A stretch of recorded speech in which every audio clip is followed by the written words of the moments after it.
दोस्तों, मैं हूं लोकेंद्र मिश्रा और आप सबका स्वागत है हिंदी साहित्य ऑप्शनल की आंसर राइटिंग की इस क्लास में। तो इस क्लास में हम जिस प्रश्न के बारे में डिस्कस करने वाले हैं वो प्रश्न है राम की शक्ति पूजा की भाषा पर टिप्पणी करिए। तो चलिए शुरुआत करते हैं कि कैसे इस आंसर को हमें लिखना है। तो इस प्रश्न को 10 अंकों में पूछा गया है और इस प्रश्न के बारे में हम बात करेंगे।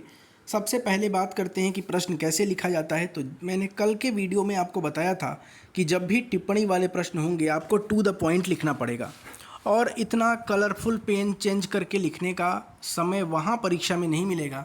हालांकि जिस स्टूडेंट की ये कॉपी है, जिसने प्रैक्टिस की है, उसने ठीक से लिखा है। तो चलिए शुरुआत करते हैं और इस प्रश्न को डील करते हैं। तो प्रश्न है राम की शक्ति पूजा की भाषा पर टिप्पणी करिए। तो इंट्रोडक्शन में सबसे पहले आप बता देंगे कि राम की शक्ति पूजा के बारे में कुछ बातें लिख देंगे। जैसे कि इन्होंने क्या लिखा है, राम की शक्ति पूजा हिंदी साहित्य के छायावादी कवियों में श्रेष्ठ सूर्यकांत त्रिपाठी निराला जी की अद्वितीय रचना है।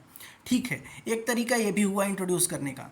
एक दूसरा तरीका होता कि ये इतना सारा कुछ न लिख के सीधे यहाँ से भी शुरू की जा सकती थी बात कि राम की शक्ति पूजा हिंदी काव्य में खड़ी बोली की सर्वश्रेष्ठ रचना है।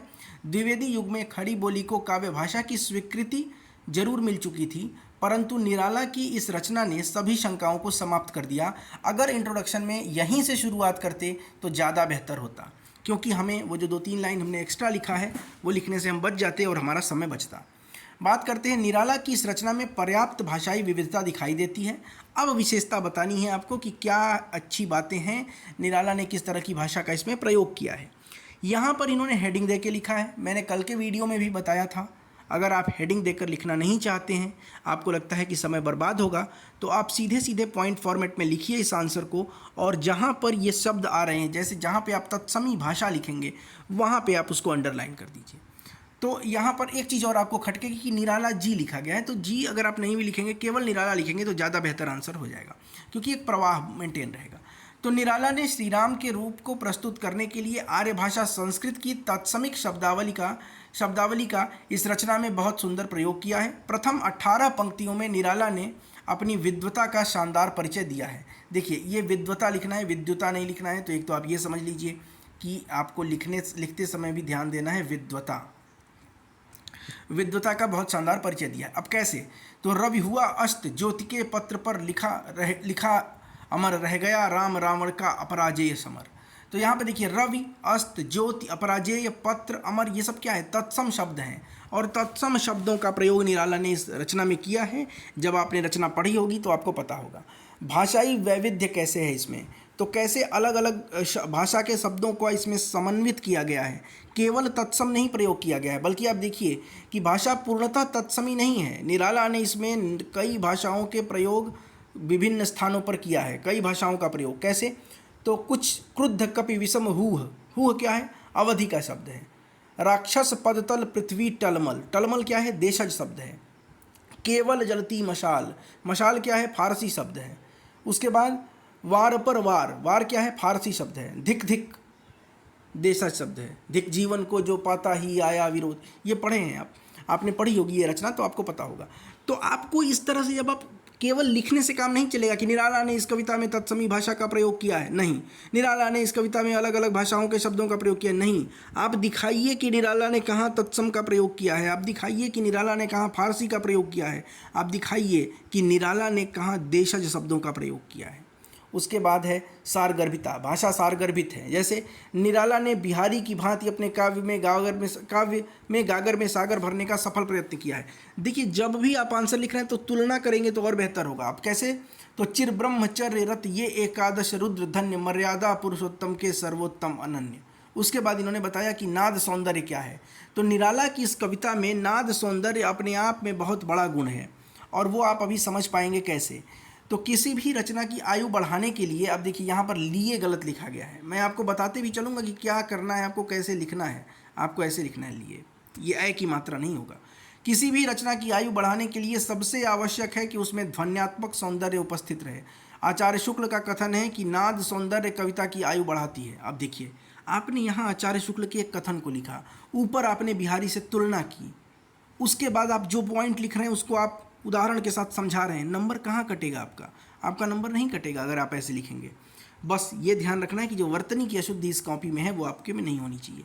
निराला जी ने इस बात को भली भांति आत्मसात किया। आप देखिए निराला ने कैसे ध्वन्यात्मक सौंदर्य को इस कविता में परोसा है वो समझिए। रावण की हंसी को उन्होंने लिखा है खलखल, अग्नि को झकझक, ब्रह्मास्त्र की चमक को लकलक, ये शब्द का प्रयोग किया। लकलक, झमझम, चकचक, खलखल, ये सब क्या है? ये नाद सौंदर्य। जैसे ही बोला जा रहा है लकलक तो आपको चमक दिखाई दे रही है कि तलवार चमक रही है ना? तो ये चीज़ है। दूसरा सूक्तिपूर्ण भाषा है। तो निराला ने काव्य में सूत्र भाषा का प्रयोग करके अपने मर्म को व्यक्त करने का सराहनीय प्रयास किया है। जैसे अब सूक्ति का मतलब क्या होता है कि सूत्र भाषा का मतलब है कि एक सूत्र दे दिया, एक पंक्ति दे दी और उस पंक्ति के व्याख्या करने वाले व्याख्या करते रहेंगे। उस पंक्ति में ही सब कुछ आप कह सकते हैं समाहित है। जैसे अन्याय जिधर है उधर शक्ति। अब ये कितनी बड़ी बात है, इसको आप एस्से के पॉइंट में भी ऐड कर सकते हैं। दूसरी बात, आराधन का दृढ़ आराधन से दो उत्तर। जब राम हारने लगते हैं, जब राम को लगता है कि सफल नहीं हो पाएंगे, रावण से विजय नहीं प्राप्त कर पाएंगे, तो वहाँ पर कहते हैं जामवंत की एक शक्ति की करो मौलिक आराधना। उसके बाद वो कहते हैं आराधन का दृढ़ आराधन से दो उत्तर। मतलब अगर रावण शक्ति को अपने तरफ कर लिया है, कैसे किया है? तो तपस्या से किया है, आराधना से किया है, तो तुम भी आराधन करो और शक्ति को अपने पक्ष में ले आओ। तो आराधन का दृढ़ आराधन से दो उत्तर, तुम वरो विजय संयत प्राणों से प्राणों पर। आपने पढ़ा होगा।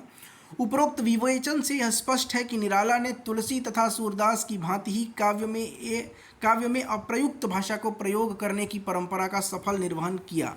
अब देखिए, इस प्रश्न से हम ये सीख रहे हैं कि हम जब भी भाषा से संबंधित कुछ ऐसे प्रश्न हो तो आप जितने अधिक पॉइंट लिख सकते हैं उतने अधिक पॉइंट लिखिए। दूसरी बात, आप जो भी लिख रहे हैं उसको उदाहरण के साथ पुष्ट करिए। केवल लिखने मात्र से काम नहीं चलने वाला है कि आपने बस एक पंक्ति लिख दी कि अप्रयुक्त भाषा का प्रयोग किया। दिखाइए तो कि कहाँ प्रयोग किया है निराला ने। आपने लिख दिया कि देश शब्द का प्रयोग किया, तत्सम का कहाँ प्रयोग किया, दिखाइए। जब आप इस तरह से आंसर लिखेंगे, जब परीक्षक को देखना नहीं पड़ेगा आपकी कॉपी में, बल्कि आपकी कॉपी के वो महत्वपूर्ण बिंदु उसको खुद ही दिख जाएंगे, तो वो आपको नंबर अवश्य देगा। यही आपको ध्यान रखना है। उत्तर लेखन हमें ऐसे ही करना है। बहुत बहुत धन्यवाद दोस्तों। मिलते हैं फिर एक वीडियो के साथ, और आंसर राइटिंग ऐसे ही चलती रहेगी। अगर आप हमारे आंसर राइटिंग प्रोग्राम से जुड़कर अपनी कॉपी चेक कराना चाहते हैं, उस पर फीडबैक प्राप्त करना चाहते हैं, उसमें और भी चीज़ें हैं जैसे कि ऑडियो आर्टिकल मिलेगा आपको कुछ इंपॉर्टेंट चीज़ों पे, कुछ ज़रूरी मटेरियल भी आपको मिलेंगे। तो जो आपको कुछ ऐसे प्रश्न में जहाँ पे ज़रूरत होगी वहाँ कुछ दिया जाएगा। तो अगर आप आंसर राइटिंग प्रोग्राम ज्वाइन करना चाहते हैं तो 9169041691 ये व्हाट्सएप नंबर है। इस नंबर पे आप मैसेज करके जुड़ सकते हैं। यूपीएससी 2023 वाले भी जुड़ सकते हैं और 2024 वाले भी जुड़ सकते हैं। इसके साथ ही साथ इस वीडियो को यहीं पे हम समाप्त करते हैं, और डिस्क्रिप्शन में एक टेलीग्राम चैनल का लिंक होगा, उससे अगर आप जुड़ेंगे तो वहाँ पर भी बहुत सारा मटेरियल आपके साथ शेयर किया जाएगा। बहुत बहुत धन्यवाद। मिलते हैं दोस्तों नेक्स्ट वीडियो में।